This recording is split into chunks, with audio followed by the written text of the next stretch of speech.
به نام خداوند بخشنده و مهربان. سلام و وقتتان بخیر. دونالد ترامپ: طالبان با فروش سلاح‌های آمریکایی ثروت اندوزی می‌کند.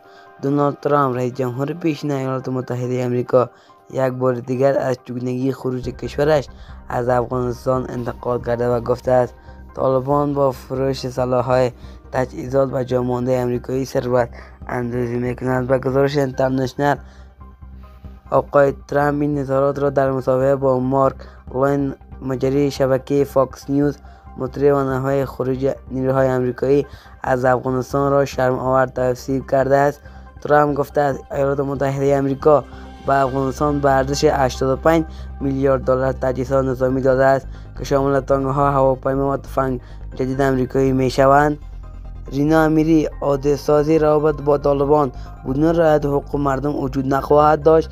رینا امیری، نماینده ویژه آمریکا در امور زنان و حقوق بشر در افغانستان، در پاسخ به نگرانی‌ها در مورد به رسمیت شناختن طالبان گفته است عادی‌سازی روابط با این گروه بدون رعایت حقوق مردم افغانستان و ویژه زنان وجود نخواهد داشت. خانم امیری این موضوع را امروز در توییت مطرح کرده و گفته است پیام‌ها را دریافت کرده که در آن مورد به رسمیت شناختن طالبان ابراز نگرانی کرده است.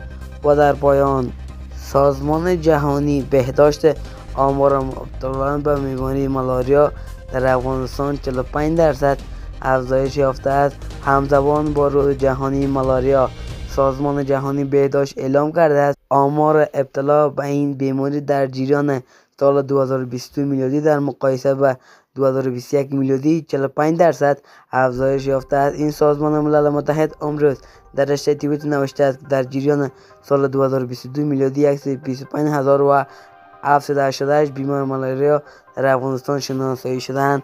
تشکر از توجهتان. تا ویدیوهای دیگر، الله نگهدار.